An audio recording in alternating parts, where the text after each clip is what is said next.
Undang-Undang Nomor 14 Tahun 2005 tentang guru dan dosen mendefinisikan dosen adalah pendidik profesional dan ilmuwan dengan tugas utama mentransformasikan, mengembangkan, dan menyebarluaskan ilmu pengetahuan, teknologi dan seni melalui pendidikan, penelitian, dan pengabdian kepada masyarakat. Sebagai bukti profesionalitas dosen, maka diselenggarakanlah sertifikasi pendidik untuk dosen atau Serdos. Untuk itu, sebagai persyaratan dalam pengajuan Serdos, saya, Ibnu Hayat Falisano, dari Sekolah Tinggi Ilmu Ekonomi Widya Praja di Tanah Grogol, Kabupaten Pasir, Provinsi Kalimantan Timur, dengan NUPTK 6642 7596 6013 7002 dalam program sertifikasi dosen tahun 2025 gelombang pertama. Melalui video ini akan mengajukan dokumen pernyataan diri dosen dalam unjuk kerja Tridharma Perguruan Tinggi untuk unsur pengajaran.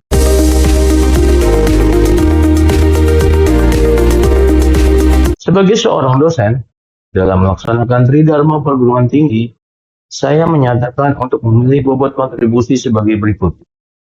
60% untuk unsur pendidikan atau pengajaran, 20% untuk unsur penelitian, dan 20% untuk unsur pengabdian kepada masyarakat. Bobot ini saya pilih karena perguruan tinggi tempat saya mengabdi saat ini merupakan perguruan tinggi yang terletak di daerah pedalaman Kalimantan Timur bagian selatan. Kesenjangan kualitas pendidikan itu nyata, sehingga bobot pengajaran jadi bobot terpenting bagi saya. Terkait untuk kerja Tridharma Perguruan Tinggi untuk unsur pengajaran, saya akan mengajukan berdasarkan data pelaporan beban kerja dosen di semester dasar tahun akademik 2024-2025. Mata kuliah yang saya ajukan adalah Manajemen Pemasaran 2. Capaian pembelajaran mata kuliah atau CPMK yang ingin dicapai dalam mata kuliah ini adalah mahasiswa mampu menjelaskan dan menerangkan perkembangan era pemasaran yang sedang dan akan terjadi, menentukan apa pemicu dan lingkungan pemasaran yang akan terjadi, dan menelaah pengalaman pemasaran di masa depan. Untuk subcapaian pembelajaran mata kuliah terbagi menjadi 3 bagian, yaitu bagian pertama, mahasiswa mampu menjelaskan dan menerangkan perkembangan era pemasaran yang sedang dan akan terjadi, terdiri dari pembahasan kehadiran era pemasaran 6.0, kemunculan penduduk asli digital, keniscayaan pemasaran imersif, dan masa depan pengalaman pelanggan. Bagian kedua, mahasiswa mampu menentukan apa pemicu dan lingkungan pemasaran yang akan terjadi, terdiri dari pemahaman teknologi pemicu, pembangunan realitas yang diperluas, dan masuk dalam metaverse. Terakhir, bagian ketiga, mahasiswa mampu menelaah pengalaman pemasaran di masa depan, terdiri dari pemasaran multisensori, pemasaran spasial, pemasaran metaverse, dan kesuksesan pelanggan. Model pembelajaran yang diterapkan dalam mata kuliah ini adalah Student Centered Learning atau SCL dengan pendekatan Cooperative Learning, di mana mahasiswa dibentuk dalam 10 kelompok kecil dengan tugas membuat makalah dan melakukan presentasi suatu bab dari literatur yang ditetapkan. Di setiap satu pertemuan, maka ada satu kelompok yang maju, membuat makalah, dan mempresentasikannya. Jadwal lengkap beserta kelompok, bab yang dibahas, dan hasil kerja mahasiswa dapat dilihat dalam sajian berikut.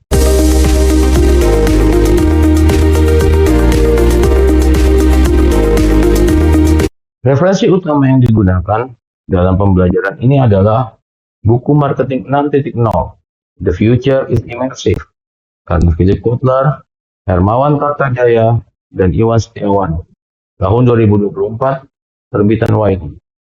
Adapun referensi tambahan yang digunakan adalah film Ready Player One, karya Steven Spielberg, tahun 2018, dari studio Warner Bros., dan buku Customer Success dari Nick Mehta dan Steinman, Lincoln Murphy, tahun 2016, terbitan Wiley.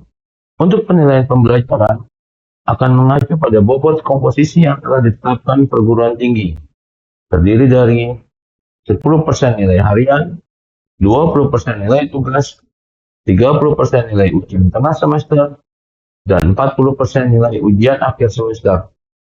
Adapun pengolahan data nilai akan dibantu menggunakan Microsoft Excel.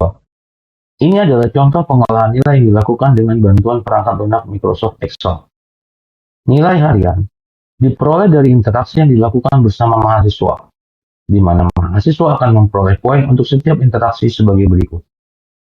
10 poin untuk membaca suatu materi atau mengomentari sesuatu, 20 poin untuk menanyakan suatu masalah, dan 30 poin untuk menjawab pertanyaan yang muncul baik dari dosen maupun sesama mahasiswa.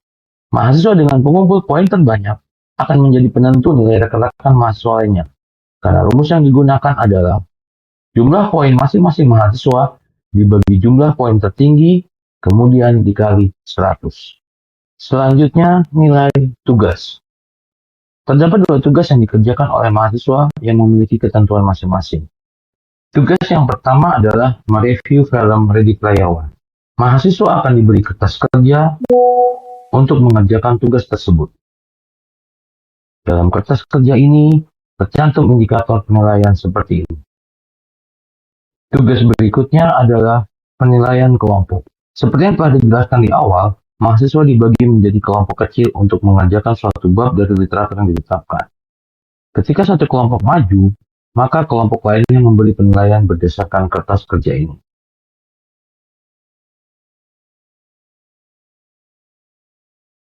Hasil dari masing-masing kelompok kemudian direkapitulasi dan dikonversi menjadi nilai. Setelah seluruh nilai diperoleh, selanjutnya dihitung berdasarkan komposisi yang sudah ditetapkan oleh perguruan tinggi. Sebelumnya saya mohon maaf yang sebesar-besarnya karena video proses pengajaran yang diajukan tidaklah sesuai dengan mata kuliah yang dilaporkan. Video ini baru diambil di semester genap tahun akademik 2024-2025.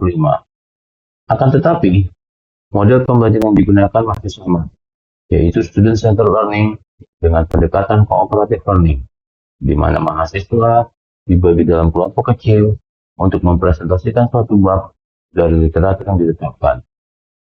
Instrumen penilaian yang digunakan pun masih sama dengan mata kuliah yang dilaporkan sebelumnya. Terima kasih. Bismillahirrahmanirrahim. Assalamualaikum warahmatullahi wabarakatuh.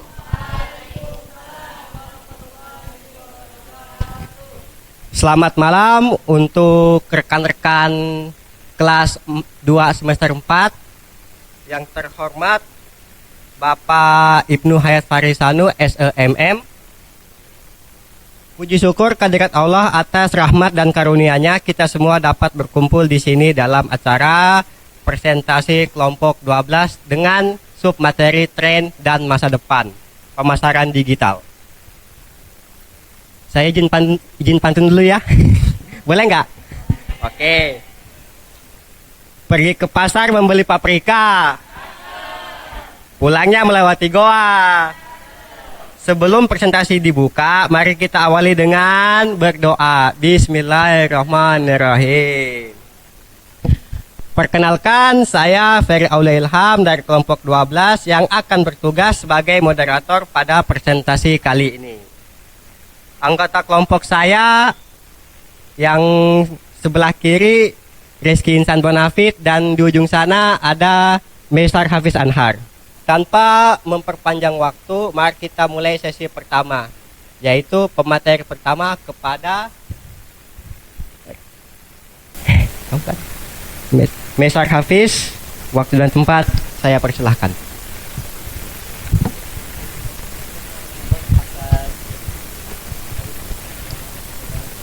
Hari dan tes dan hari ini saya akan memamerkan presentasi kelompok kita, yaitu Welcome to Future Digital Marketing.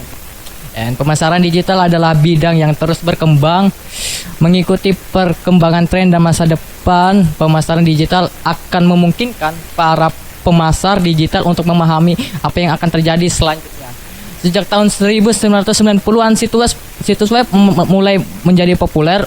mesin pencari muncul dan pemasaran email sudah mulai lebih banyak digunakan saat ini. AI akan menjadi bagian dari banyak aktivitas pemasaran digital dan kita hidup di lingkungan yang semakin cerdas. Teknologi yang muncul dan futuristik semakin mengubah cara pemasaran digital dilakukan dengan cara pemasaran digital di masa depan.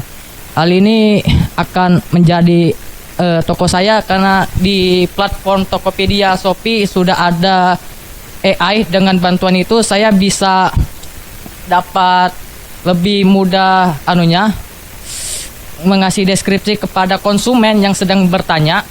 Saya izin contoh akan mengambil sebuah spidol.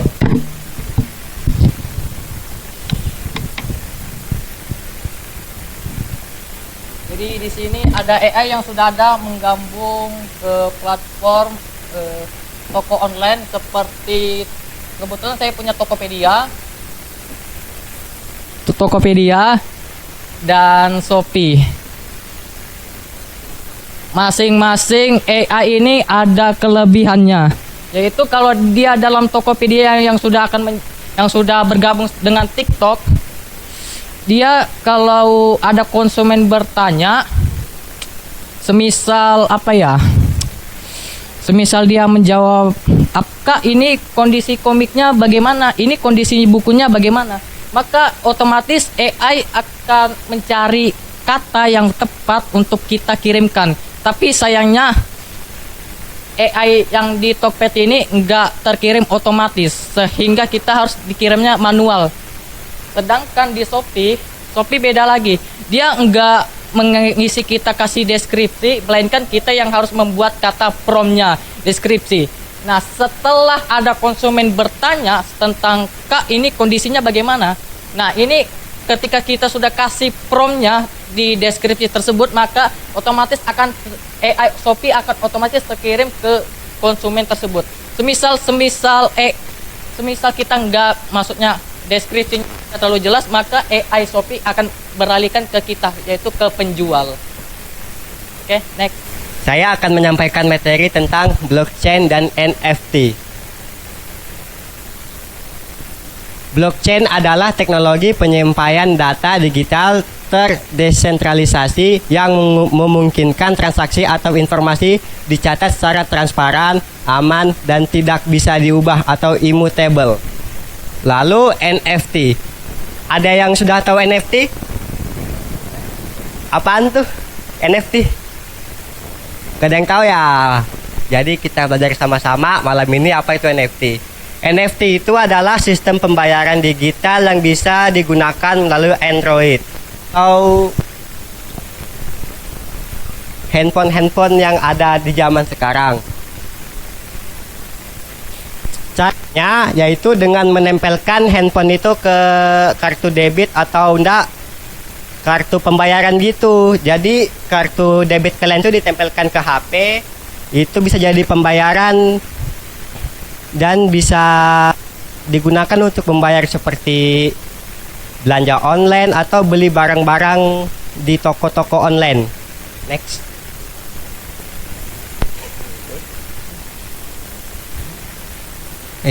AI dalam pemasaran digital. AI sudah digunakan dalam chatbot dan sistem rekomendasi. Salesforce Einstein memprediksi keterlibatan pelanggan. AI akan menentukan anggaran iklan, menargetkan audiens, dan membuat iklan yang dipersonalisasi.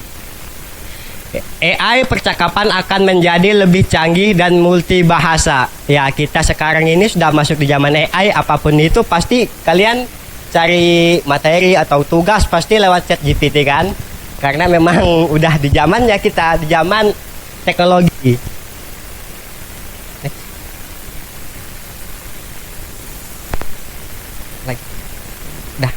Habis. Oke, sekian, terima kasih. Lalu sesi selanjutnya yaitu sesi yang paling ditunggu-tunggu oleh audiens, yaitu sesi tanya jawab. Yeay. Pertanyaan akan disediakan berupa 2 buah pertanyaan. Lalu yang ingin bertanya, waktu dan tempat saya persilahkan. Ada yang nanya? Ya, silakan sebutkan nama dan kelompok. Perkenalkan, saya Dea Ananda, perwakilan dari kelompok 11. Izin bertanya, Silakan. bagaimana kecerdasan buatan atau AI akan mengubah fungsi tradisional manajemen pemasaran dalam 10 tahun ke depan? Mohon izin Mbak, agak pelan-pelan ya. Oke. Bagaimana prinsip Kecerdasan buatan atau AI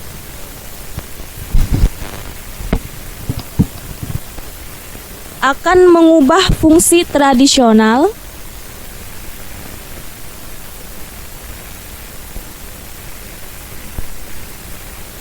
manajemen pemasaran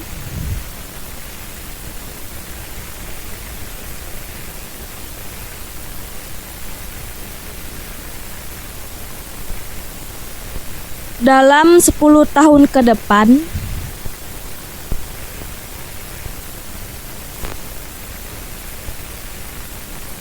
dan apakah peran manusia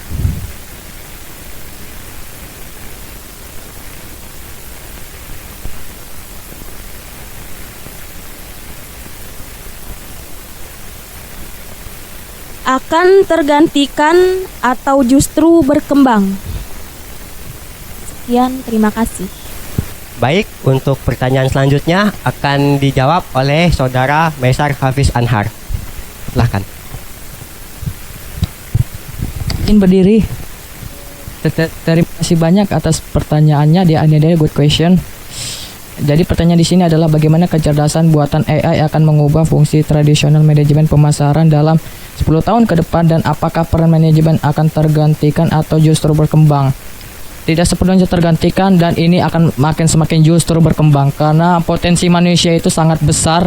Apalagi dia akan merancang sebuah AI yang akan dapat mengubah cepat dan mengambil data-datanya lebih cepat, efisiensi dan konsumennya lebih tertarik, dan segmentasi dari harga-harga pasar akan mendapatkan informasi yang lebih efisien dan lebih sangat akurat. Jadi di sini beberapa, jadi semisalnya semisal para pasar seperti saya ingin membuat sebuah jingle lagu, maka akan terbuat cepat dalam bantuan AI. Jadi kesimpulannya di sini adalah dalam hal logikanya tidak ada AI kalau tidak ada manusia yang mengembanginya itu. Maka dari itu manusia sangat berpotensi besar untuk meningkatkan AI yang meningkatkan kecerdasan AI dalam 10 tahun ke depan, dan kita akan menyaksikannya 10 tahun ke depan ini akan bagaimana. Terima kasih. Bagaimana jawaban dari saya? Cukup. Ya, terima kasih banyak.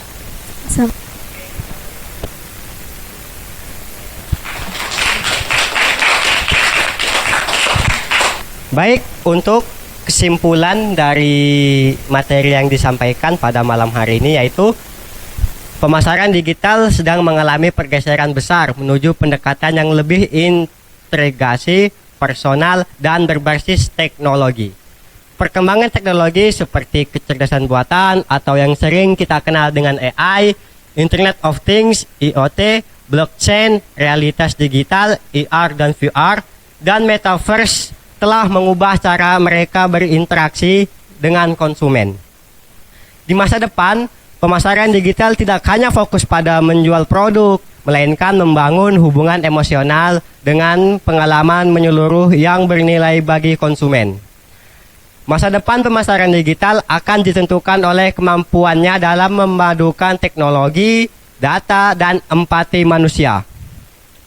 Strategi yang berhasil adalah yang mampu menciptakan pengalaman konsumen yang relevan, imersif, etis, dan bermakna, melampaui sekedar penjualan dan menciptakan hubungan jangka panjang. Demikianlah jawaban dari kelompok kami. Terima kasih kepada yang telah berpartisipasi dalam forum ini. Izinkan saya menutup presentasi ini dengan pantun lagi. Buah nanas, buah ceri, dicampur gula enak sekali. cukup sekian acara kali ini. Semoga bisa bertemu lagi di kemudian hari. Amin. Sekian, wassalamualaikum warahmatullahi wabarakatuh.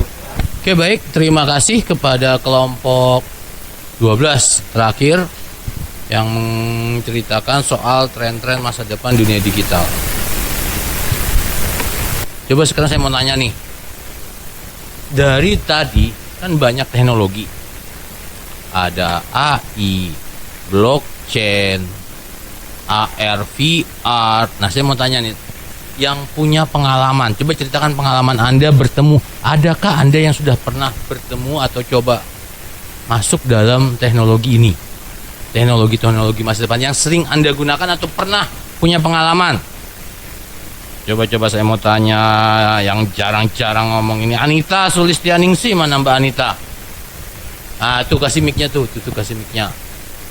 Ah, coba Mbak Anita punya pengalaman apa Mbak Anita tentang dunia teknologi yang tadi disebutkan oleh kelompok 12? Apa tak? Sudah hidup kayak mic-nya? Udah. Nah, coba cerita tak? Kalau untuk cari-cari jawaban tugas gitu Kak Pak. Ya Anda tahu apa pengalamanmu? Biasanya gimana? Ya saya cari di Google, saya buka Google, terus di situ saya cari di Gemini, di Black Box, terus di Cloud.ai. Di situ udah 3 itu aja. Oh, jadi 3 pakai black box AI, Gemini AI Iya. untuk mencari jawaban.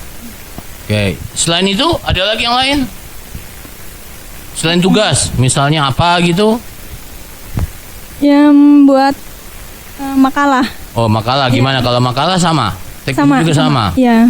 Cari Oke. referensinya di situ. Cari referensinya apa sih black box AI? Aneh, referensi ya, mencari referensi ya? Kalau di makalah itu di Cloud.ai. Cloud. Iya. Oke, terima kasih Mbak. Iya, sudah sama-sama. berbagi. Yang punya pengalaman metaverse ada nggak? Coba cerita. Yang pernah masuk metaverse ada yang pernah coba? Metaverse. Yang main Roblox atau Minecraft? Coba siapa? Kamu Mei. Nah, coba cerita Mei. Minta mic-nya Mei. Kalau tidak terrecord anunya. Coba kalau kamu mainnya apa Mei? Saya main keduanya sih Pak, main Roblox sama Minecraft. Kenapa Mei? Apa menariknya di situ? Menariknya dari segi Roblox itu terdapat banyak permainan dan juga banyak sekali kayak kita mengasah otaknya itu Pak. Ada macam strategi, PvP versus PvP, baru ada open world, dunia yang bisa kita explore di situ. Baru ada juga game tentang bermain bersama-sama sama teman, jadi kita mabar gitu Pak. Baru kita bisa juga di Roblox itu kita bisa ngobrol satu sama lain Pak, dengan syarat kita harus memverifikasinya di situ. Jadi kita bisa ngobrol dengan contohnya dari negara lain, itu bisa kita ngobrol di situ Pak. Oke, terima kasih. Itu meta. Oke. Kemudian kalau main, coba kalau Mobile Legends itu bisa ngobrol juga. Bisa Pak. Interaksi dengan pemain lain bisa. Bisa. Bikin tim dengan orang negara lain juga bisa. Bisa Pak, bisa, of course. Oke. Nggak, gini, maksudnya gini loh. Tolong pahami ya. Pertama nih, teknologi yang hari ini sedang terjadi teknologi tanpa batas. Tidak ada batas-batas geografi. Hari ini kita mau ngobrol dengan orang Israel kah? Orang Palestina kah? Atau Rusia kah? Yang akan Anda hadapi itu sudah satu, dunia tanpa batas. Dan yang kedua, efisiensi. Mana Spido? Tadi cerita nih soal apa nih? Otomatis chat. Sekarang kalau kita sudah melatih AI-nya ini, kita sudah siapkan jawabannya. Karena gini, sekarang saya nih dosen, ngoreksi jawaban tuh gampang. Saya bisa kasih perintah ke AI. AI pelajari dokumen ini. Dokumen ini saya kasih. Dalam dokumen misalnya tugas nih atau makalah. Makalahnya yang bagus adalah makalah yang akan menceritakan gini dengan tata urut gini. Jika tidak, maka begini. Saya masukkan ke AI. Jelek. Tolong pelajari dokumen ini. Tak. Tugas Anda saya masukkan ke AI. Thread. AI nilai tugas ini. Dia kasih nilai. Berapa nilainya? Bahkan saya tidak mengoreksinya. Paham? Artinya sekarang dengan otomatis begini, butuh nggak customer service? Admin sosmed nih. Kalau di toko-toko besar pasti ada admin sosmed. Tugasnya tiap hari main sosmed, mantengin Twitter, Facebook, wah semuanya, termasuk juga mantengin chat di Tokopedia-nya sendiri. Itu kerjaannya tuh tiap hari. Perlu nggak sekarang? Kalau ada AI, yang tadinya butuh 5 bisa terpangkas 3. Apalagi banyak hal yang pahamilah. Tapi nah ini dia nih yang makanya saya selalu ngingatin, tolong kepada Anda semua nih, yang Anda hadapi dunia sana itu dunia digital. Suka tidak suka, mau protes apapun, makanya tolong belikan laptop kalau dapat duit. Beli punya beasiswa atau apa, tolong enggak ada ya, Anda generasi beasiswa ya. Carikan laptop, jangan fokus sama HP yang mahal. Jangan fokus sama HP yang mahal. HP yang mahal itu nanti paling cuma begitu-gitu aja, paling cuma buat main game, buat. Fokuskan pada, kenapa? Karena kalau di laptop Anda bisa mengeksplorasi sesuatu. Loh, daripada beli HP yang 8 juta kan lebih baik beli laptop yang 8 juta tapi HP yang 1 juta ya nggak apa-apa. Itu lebih baik. Kenapa? Karena Anda nanti bisa mengeksplor program. Karena beda ya, belajar lewat HP dengan layar kecil itu beda dengan kalau kita duduk manis di depan entah PC kek atau laptop kek. Oke, paham? Itulah zaman Anda hari ini. Jangan kagok, jangan kaget, beradaptasilah. Makanya saya terakhir cuma bisa bilang, terus tingkatkan kompetensi sampai orang tidak bisa untuk menolak dirimu. Paham? Dea Ananda, Aditya Rahman, Andi Agifa Sulfa,